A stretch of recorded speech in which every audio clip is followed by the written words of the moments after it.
उस लड़कियों के प्रति ना भागे, राइट, आप अपने प्रति भागे कि पढ़ते समय खिड़की पर और चलते समय लड़की पर ज्यादा ताक झाक नहीं करना चाहिए कि गया शिक्षा के मामला में आगे रहे। I am no interested in बाबू और सोना, I am only interested in successful होना। जिस तरह से पटना के खान सर वायरल रहते हैं सोशल मीडिया पे, उसी तरह से गया के तूफान सर एकदम तहलका मचा करके सोशल मीडिया पे रखते हैं। और इनको जगह कहें तो बच्चा के काफी प्रेजेंट रहता है इंग्लिश पढ़ने के लिए। तूफान सर के पास आने के लिए लोग एकदम बेचैन में रहते हैं।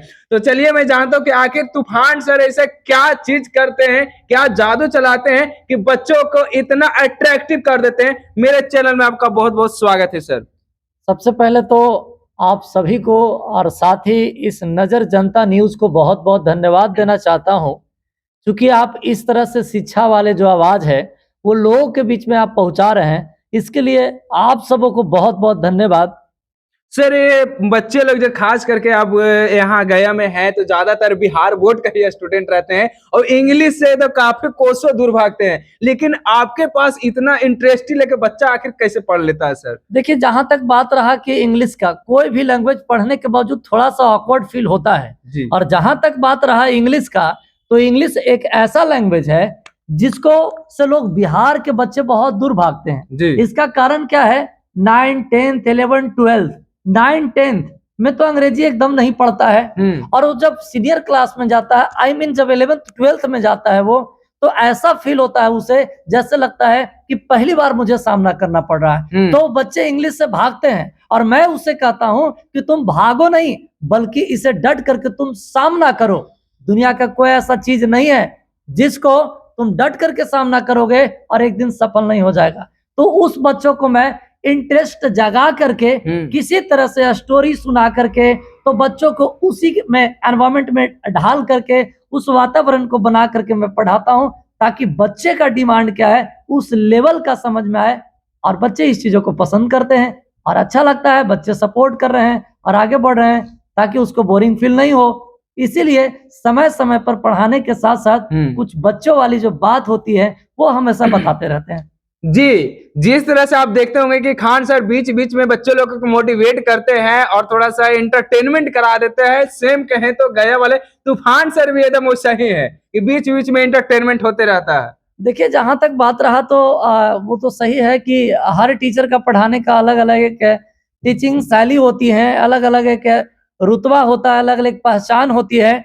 तो शायद हो सकता है तूफान सर का भी जो पढ़ाने का अंदाज है वो लोगों के बीच में अच्छा लग रहा होगा, इसलिए मुझे लोग सपोर्ट कर रहे हैं और आप सब सभी हैं, आप लोग को दिल से धन्यवाद देना चाहता हूं, क्योंकि आप सब जो है से इतने अच्छे न्यूज वाले बहुत से ऐसे आते हैं जो कि शिक्षा के लेकर के वो दिखाते हैं, ये बहुत बड़ी चीज है। आजकल के न्यूज वाले क्या है, इधर उधर की बातें करते रहते हैं। मैं तो कहता हूं ना, राइट, अगर जो एजुकेशन पे फॉलो करते हैं, आप एजुकेशन सिस्टम को सुधारते हो, कोई टीचर के बारे में आप बात करते हो, कोई शिक्षा को लेकर स्टूडेंट के बारे में बात करते हैं, तो ऑफ कोर्स ये हमारा एक दिन देश, हमारा एक राज और हमारा खास करके जो गया जिला जो है एक दिन जरूर तरक्की करेगा।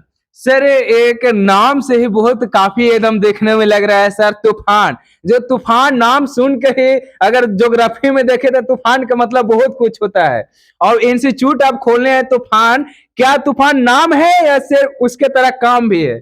जी, ये तो मैं नहीं बता सकता हूँ, है ना। अगर जो तूफान नाम कोचिंग है, तूफान इंग्लिश क्लासेस, और तूफान सर की अगर जो तूफानी अंदाज में काम हो रहा है या नहीं हो रहा है, ये तो आप सब बता सकते हैं। मैं तो सिर्फ पढ़ाता हूँ, मैं तो अपना कार्य करते रहता हूँ।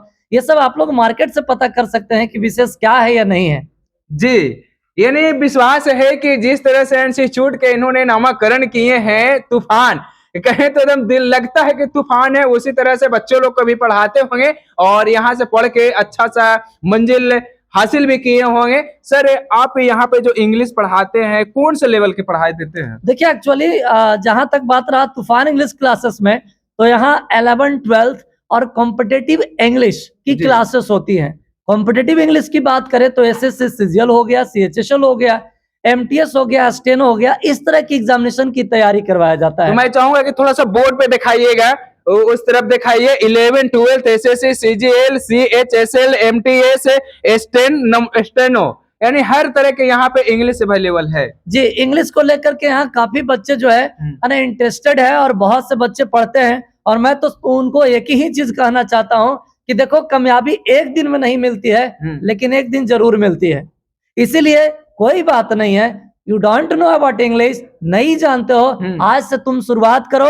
और मैं तो कहता हूं कि सिर्फ और सिर्फ मुझे आप 10 से 15 मिनट का वक्त दो, नहीं तो 1 घंटा का वक्त दो। अगर जो सही में उस दिन से अंग्रेजी पढ़ाने का इंटरेस्ट नहीं जगा दिया, वो बच्चे ही बता सकते हैं, इसमें कोई शक नहीं। ये तो अब बच्चे लोग कहें तो चैलेंज दे रहे हैं कि नहीं समझ में आया तो मेरे इंस्टीट्यूट में आओ, नहीं समझ में आएगा तो फिर हम समझेंगे। बिल्कुल बिल्कुल, लगता है कि कहीं से, अभी भी मैं बता रहा हूँ, बहुत से ऐसे बच्चे हैं जो कि इंग्लिश को लेकर कितना भागते हैं, पता न क्या है। मैं तो एक चीज समझता हूँ, कोई बच्चे फेल नहीं होते हैं, एक टीचर फेल होता है। जब स्टूडेंट कोई फेल होता है तो इसमें स्टूडेंट का गलती नहीं होता है, टीचर का गलती होता है। टीचर अगर जो उसे मोटिवेट करेगा, टीचर अगर जो शिक्षा को, एजुकेशन को और लचीला बनाएगा और इजी से इजी बना करके और बताएगा, तो काहे नहीं बच्चे इंटरेस्ट लेंगे। बच्चे इंटरेस्ट लेंगे ही और लोग उन्हें सपोर्ट करेंगे। तो मामला तो यहाँ यही है, राइट, कि शिक्षक को तो खुद पता है नहीं कि जो पढ़ा रहे हैं, लिखा रहे हैं, राइट, और हवा पानी लोग बच्चों के सामने मार देते हैं। तो शिक्षक को पहले पढ़िए। मैं तो आपको सभी शिक्षकों को मैं कहना चाहता हूँ कि जो भी आप बताने जाते हैं उसको अगेन एंड अगेन आप उसको रिपीट कीजिए, आप उसको पढ़िए, उसके बावजूद में लोगों को बताइए और सही बताते हैं। एक दिन आप सभी शिक्षक को भी नाम जो है आने वाला सुर्खियों में होगा, बशर्ते आप उसको सही सलामत से काम कीजिए। जी, बहुत से ऐसे टीचर जो होते हैं कि बड़े बड़े फेंकते हैं, जिसको देहाती में कहें तो फेंकते हैं कि हम ये कराते हैं तो वो कराते हैं, लेकिन उस लायक मटेरियल नहीं दे पाते हैं। देखिए, उस लायक मटेरियल नहीं दे पाते हैं, उसके लिए रात दिन मेहनत करना पड़ता है। ऐसा नहीं है, कई रात को बिताया जाता है, तब जाकर के आदमी सक्सेस करता है, और लोग बिताने के लिए यहाँ तैयार है ही नहीं, तो कैसे सक्सेस कर पाएगा। हम तो सीधा सवाल एक ही चीज करना चाहते हैं कि आप बच्चों को एक बार जो है आप उस वे में बताइए जो बच्चों को क्या कहना है, बच्चा सुनना क्या चाहता है। तो टीचर जो होता है वो अपना मन की बातों वहां बताते रहते हैं, इसीलिए बच्चे इंटरेस्ट नहीं लेते हैं और लोग वहां से छोड़ के भाग जाते हैं। यानी शिक्षकों को भी समझना होगा कि बच्चे क्या चाहते हैं। ये वो कितना शिक्षक रहते हैं कि बच्चे लोग अगर कोई एक्सटर्नली अगर पूछ दे तो उनके डांट दबा करके बैठा देते हैं। क्या तूफान सर भी इस तरह से करते हैं क्या? देखिए, बच्चों को मैं सिंपल से यही बात करता हूँ, मैं समय समय पर डांटता हुए हूँ, मारता हुए हूँ। मेरे क्लास में अंदर आप जा करके देख सकते हैं, मोटा मोटा फराठी रखल है। बच्चा अगर जो गलत करता है तो उसको पीटता भी हूँ। और हम तो सिंपल से यही बात बोलते हैं कि जो बच्चे सक्सेस नहीं कर रहे हैं, अगर जो गया में रहने वाले, उसका एक ही कारण है कि बच्चा अगर जो 30 दिन यहाँ रहता है तो हमको ऐसा लगता है कि 10 से 12 दिन तो अपना घरे भागता है, राइट। कोटा और पटना में क्या है, बच्चे वहां जाकर कंटिन्यूटी है। यहाँ जरा सा भी कुछ होता है तो घर भाग जाता है, कुछ भी आया तुरंत घर भाग गया। अरे भैया, घर तुम क्यों भागते हो, आराम से पढ़ो ना, कंटिन्यूटी लेकर के आइए। यहाँ के लोग कंटिन्यू रहता ही नहीं, और यही कारण है कि लोग सक्सेस नहीं कर पाता है। सर, आप जब सोशल मीडिया पे भी आपको देखते हैं तो आप शायरी के माध्यम से या कोई ऐसा पॉइंट जो बोल देते हैं कि बच्चे लोग को दिल को छू जाता है, तो मैं चाहूंगा कि वैसा तो कुछ बोल करके सुना दीजिए। देखिए, जहां तक बात रहा कि आप शेरों और शायरी की बात कर रहे हैं, तो मैं बच्चों को बीच बीच में इसलिए मोटिवेट करता रहता हूं, और कुछ है नहीं, जो आजकल के जमाना में जो चल रहा है, लेटेस्ट जो भी चल रहा है, उसी को उठा करके मैं देता हूं, जिससे हो सकता है कि बच्चों को फायदा करे। या तो कुछ गलत चीज हो रहा है तो उससे रुकने के लिए मैं ये दे रहा हूं। जैसे मैंने बताया था कि पढ़ते समय खिड़की पर और चलते समय लड़की पर ज्यादा ताक झाक नहीं करना चाहिए। ये बातें बिल्कुल सही है।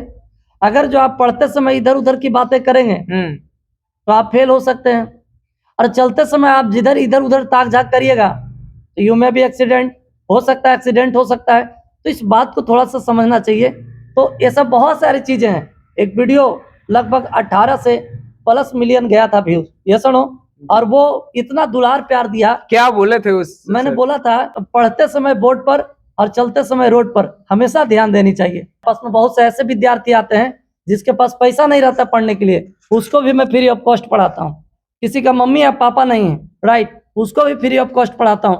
तो ये सारी चीजें जो यहाँ पे मिल रहा है, तो कहीं ना कहीं तो ये तो कुछ तो है जो ये आप कह रहे हैं सर कि जिनके जो पुअर फैमिली से है, जिनके पेरेंट्स नहीं है, उनका फ्री ऑफ कॉस्ट आप एजुकेशन देते हैं। यहाँ तो एजुकेशन का एक बिजनेस बना लिए हैं सर, बिजनेस के तौर पे चलाते हैं। देखिए, अगर जो ये चीज भी अगर जो तूफान सर बोल रहे हैं तो ये बातें कितना बातें तक सत्य है, राइट। मेरे क्लास में कभी आकर के बच्चों से पूछिए और खड़ा कीजिए, वो बच्चे खुद बता देंगे कि सर हम 1 रुपया पैसा नहीं देते हैं सर को, हम फ्री ऑफ कॉस्ट पढ़ाते हैं। अच्छा, Right? फ्री ऑफ कॉस्ट है, आखिर ऐसा क्या आप सोचे? देखिए मेरा सिर्फ इससे यही मिशन है कि क्या लगता है कि मतलब जिसके पास पैसा कौड़ी नहीं है, जिसके पास पैसा नहीं है तो कोई नहीं पढ़ेगा, वो भी पढ़ेगा। बहुत से ऐसे सक्सेसफुल इंसान को देखे होंगे जिसके पास पैसा नहीं है तो कभी रहने के लिए जगह नहीं था, खाने के लिए 2 वक्त की रोटी नहीं था, वैसे वैसे लोग भी आज पढ़ करके आगे बढ़े हैं। तो कहने का मतलब कि जब उस तरह से आप हर लोगों को पढ़ा करके भेज रहे हैं मैटर नहीं करता है, आप उस लोगों को पढ़ा करके भेजिए जिसके पास कुछ नहीं है और वो सक्सेस करता है, तो आपका आने वाला समय में बहुत बड़ा नाम होगा। जी सर, तूफान सर के आगे मिशन क्या है, क्या सोच करके एजुकेशन लाइन में घुसे? देखिए मेरा मिशन यही है कि लोग पट्टा के टीचर को जानता है, गया कोटा के टीचर को बोलता है, पढ़ने का एक मिशन होता है। मेरा एक अपना मिशन है, राइट, कि गया को लोग आने वाला समय में बहुत अच्छा तरीका से जाने, एक ऐसे भी शिक्षा के नगरी के रूप में जाना जाता है, राइट। और यही गया की धरती है जहां से दशरथ मांझी ने पहाड़ करके क्या से क्या इतिहास रच दिया। यही गया की धरती है जहां से इतने देश और विदेश के लोग जो है से बौद्ध गया आते हैं। तो ये पावन धरती है, गया का बुद्ध नगरी की धरती है, राइट, है ना। तो इस क्षेत्र से बहुत अच्छा करेंगे। मेरा सिर्फ एक ही मिशन है कि गया शिक्षा के मामला में आगे रहे, और मेरा और कोई एक्स्ट्रा एक्टिविटीज नहीं है, बस यही है, और लोग मुझे दुलार और प्यार देते रहे। जी सर, नवयुवक के लिए क्या कहेंगे जो एक सोशल मीडिया पे आपका बाबू सोना के चक्कर में क्या क्या था वो सर? अच्छा, बाबू सोना के चक्कर में उस तरह से मैंने वीडियो बनाया था कि देखो, अगर जो जिंदगी में सक्सेसफुल होना है ना, अगर जो आपको जिंदगी में सक्सेसफुल होना है तो बस एक ही मंत्र याद रखना, I am no interested in बाबू और सोना, I am only interested in successful होना।